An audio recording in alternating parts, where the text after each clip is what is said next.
Hello friends, welcome to होमे Medica.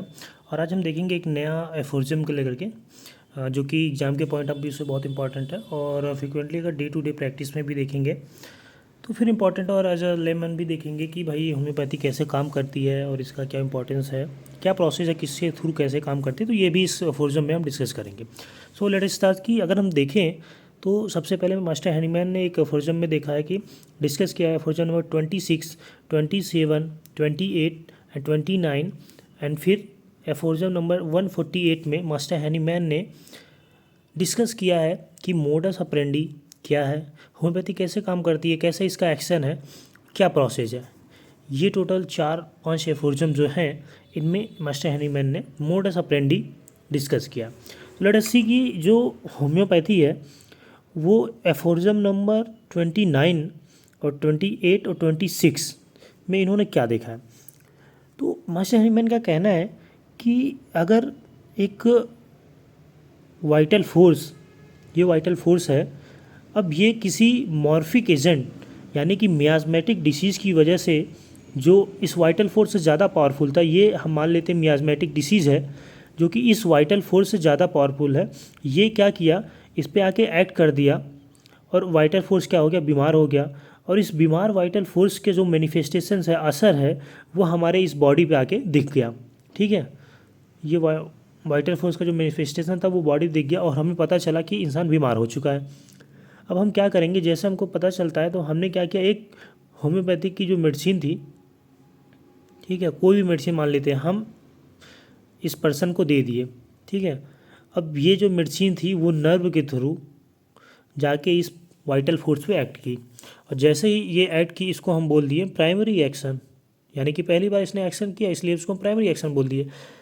अब हम ये जो मेडिसिन दिए हैं इस पर्सन को, ये इस मॉर्फिक एजेंट से, ये जो मियाज़मेटिक डिसीज़ है, यानी कि सॉरी, ये जो मॉर्फिक एजेंट है इससे ज़्यादा ताकतवर है हमारी ये जो मेडिसिनल दे दिया हमने, जो मेडिसिन दिया है, या जो मेडिसिनल डिसीज़ वाइटल फोर्स पे जाके एक्ट करेगी, जो मेडिसिनल डिसीज़ प्रोड्यूस होगा, जो मेडिसिन के द्वारा एक सिम्टम प्रोड्यूस होगा, जो मेडिसिन जाके इस वाइटल फोर्स पे एक्ट करेगी, वो इससे ज़्यादा ताकतवर होगी जो मॉर्फिक एजेंट वाइटल फोर्स पे काम किया है। जब इससे ज़्यादा ताकतवर होगी तो मास्टर हैनीमैन ने एक एफोरिज्म नंबर 26 में एक चीज़ डिस्कस किया है। उन्होंने बोला है कि weaker dynamic affection is permanently extinguished by stronger one लेटर मैनी, ये एफोरिज्म नंबर है। ये weaker dynamic affection is permanently extinguished in the living organism by stronger one if later is a very similar to former in its manifestation। तो इस aphorism number 26 का अगर हम सिंपल सा फंडा बताएं क्या है, तो उनका यही कहना है कि अगर कोई एक वीकर डायनेमिक अफेक्शन है और इस पे आके कोई एक स्ट्रॉन्गर वन आके इस पे ऐड करता है, तो ये जो वीकर है, ये स्ट्रॉन्गर जो है, ये स्ट्रॉन्गर वीकर को क्या करेगा, रिमूव कर देगा। एक लिविंग ऑर्गेनिज्म ने अगर कोई स्ट्रॉन्गर और डायनामिक फोर्स आके ऐड करता है इस वीकर डायनामिक अफेक्शन पे, तो ये स्ट्रॉन्गर वन जो है इसको रिमूव कर देगा। अगर सिमिलर मैनिफेस्टेशन है, यानी दोनों सेम है, दोनों मैनिफेस्टेशन सेम है दोनों, तो ये वीकर को स्ट्रॉन्गर रिमूव कर देगा। ये एफोरिज्म नंबर 26 के कहने का फंडा था। अब हम देखते हैं कि इस 26 एफोरिज्म के थ्रू हमने ये जो पर्सन को मेडिसिन दिया है, ये जो पावरफुल है इससे, तो ये क्या करेगा कि जो वीकर डायनेमिक अफेक्शन है, मॉर्फिक एजेंट था, इसको क्या करेगा, रिमूव कर देगा। ठीक है, अब जैसे हमारा ये जो वीकर डायनेमिक अफेक्शन था, वीकर यानी कि जो मॉर्फिक एजेंट था, ठीक है, मॉर्फिक एजेंट था, वो क्या हो गया, रिमूव हो चुका है। अब जब रिमूव हो चुका है तो इस प्रोसेस को पूरा हम क्या बोले, प्राइमरी एक्शन बोल दिए। अब हम क्या करेंगे कि जो हमारा वाइटल फोर्स था, अब इसके पास क्या हो गया,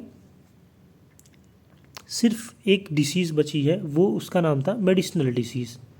ठीक है, अब हम जानते हैं कि जो मेडिसिनल डिसीज़ है, यानी कि जो मेडिसिन के जो सिम्टम है या मेडिसिन के जो पावर है, अब इसी स्टेज पे भी हम एक और चीज़ देखते हैं, इसी स्टेज पे भी पर्सन को क्या लगता है कि मेडिसिन जो है एग्रावेट कर गई है। अब लेकिन ऐसा होता नहीं है। जो एक गुड फिजिशियन होता है, जिसको एक डिसीज़ नॉलेज पता होता है, मेडिसिनल नॉलेज के बारे में पता होता है, वो आइडेंटिफाई कर सकता है कि पर्सन को मेडिसिनल एग्रावेशन है या डिसीज़ एग्रावेशन है या किलर एग्रावेशन है। इसको आगे चल के हम देखेंगे कि मेडिसिनल एग्रावेशन क्या है, किलर एग्रावेशन क्या है और मेडिसिनल एग्रावेशन क्या है।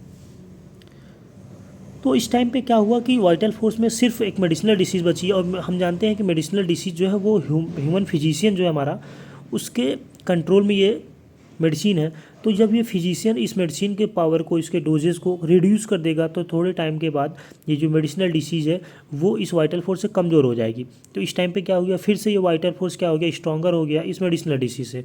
तो अभी हमने एफर्जम नंबर 26 में पढ़ा था कि जो वीकर डायनेमिक अफेक्शन है वो स्ट्रॉन्गर वन के द्वारा रिमूव हो जाती है, यानी कि जो वीकर डायनेमिक अफेक्शन है उसको स्ट्रॉन्गर जो डायनेमिक अफेक्शन है, या दोनों अगर सिमिलर है उस कंडीशन में बात हुई है, तो ये क्या करेगा, इस जो मेडिसिनल डिसीज है जो, यानी कि अब ये वीकर हो चुकी है, तो उसको वाइटल फोर्स क्या करेगा, रिमूव कर देगा।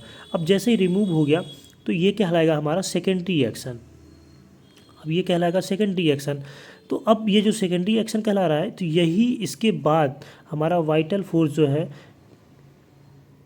फ्री हो चुका है डिसीज सिम्टम से भी और मेडिसिनल सिम्टम से भी। अब ये जो पूरी प्रोसेस है ये कहलाती है मोडस ऑपरेंडी, और इसमें कई सारे डाउट भी क्लियर हो जाएंगे कि होम्योपैथी का जो एक्शन है वो कैसे होता है, हाउ डज होम्योपैथी को टेक प्लेस। तो ये सब भी टॉपिक इसमें क्लियर हो जाएंगे। बस बेसिकली अगर आप एक बार एफोरिज्म 26, 27, 28, 29 एंड 148 जाकर के बुक से एक बार रीड कर लेंगे तो आपके जो इसमें थोड़े बहुत डाउट्स होंगे वो क्लियर हो जाएंगे। हमने एक बेसिक जो है कवर करने की कोशिश की है, 4-5 एफोरिज्म का जो एक सार था, जो एक इंपॉर्टेंट पॉइंट थे, की पॉइंट थे, हमने उसको इस डायग्राम के थ्रू, छोटे छोटे डायग्राम को हमने एक शो करने की कोशिश की कि होम्योपैथी कैसे क्योर कर रही है, कैसे एक्शन है, प्राइमरी एक्शन क्या है, सेकेंडरी एक्शन क्या है, और वीकर डायनेमिक एक्शन क्या होता है, कैसे मैनिफेस्टेशंस होती है। और भी वीडियो है उसमें हम देखेंगे, और भी सारे वीडियो हमने अपलोड कर रखे हैं कि क्या है, कैसे है, कि होम्योपैथी का स्प्रेड कैसे इंडिया में हुआ था, और भी सारे कुछ डिस्कस हमने किए, वो आप कुछ चैनल में जा करके देख सकते हैं। Okay, thank you.